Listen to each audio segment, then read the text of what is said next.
Can you do this?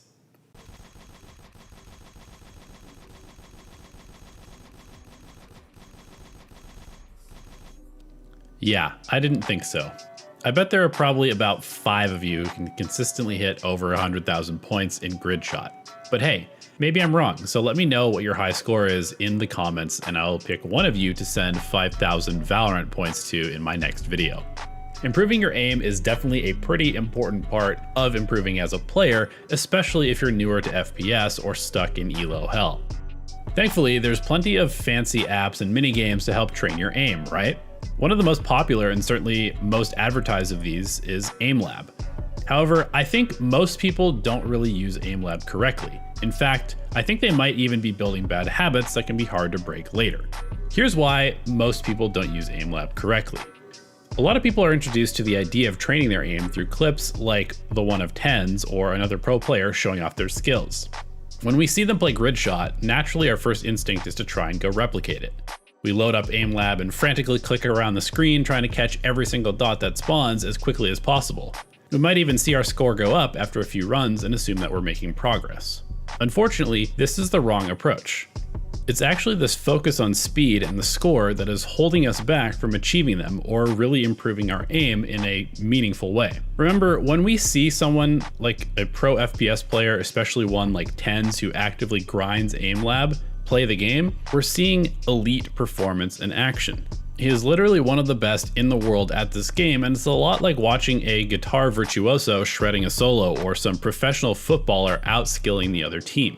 Maybe it's because grid shot is such a simple looking game that we just assume it's all about the simple objective of clicking dots as quickly as possible.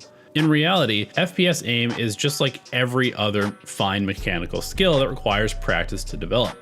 Yes, you can go out there and just kind of wing it and brute force your way to a pretty high level at these things, but there's always a smarter way to go about it, and one that will give you good habits that are much easier to improve on as you progress. Let's think about it like learning a song on guitar for a moment. You almost always will start slow with a scale or a series of notes and just kind of feel it out at a very, very slow pace.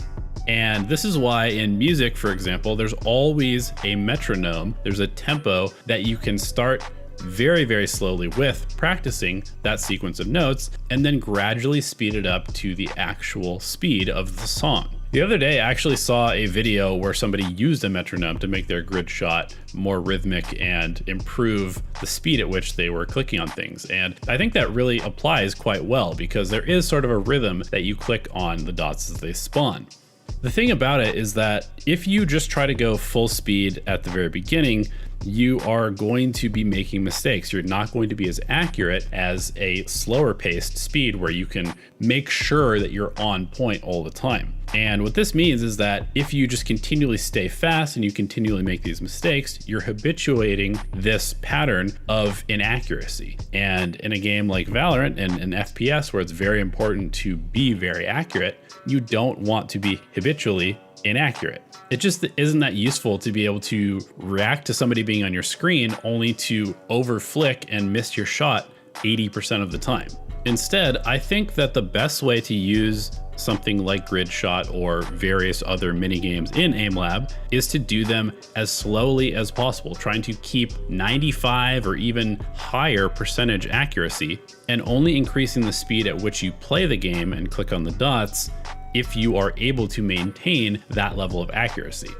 And this is a process that will take a little bit of time to get used to, but I think that you'll find that going through a run and having 95 or 100% accuracy will then allow you to feel much more comfortable even the next time that you play it. And if you do this several times over the course of a couple of weeks, you'll find that your baseline for accuracy will have gone up significantly. And as a result of that, you will also be able to increase your speed.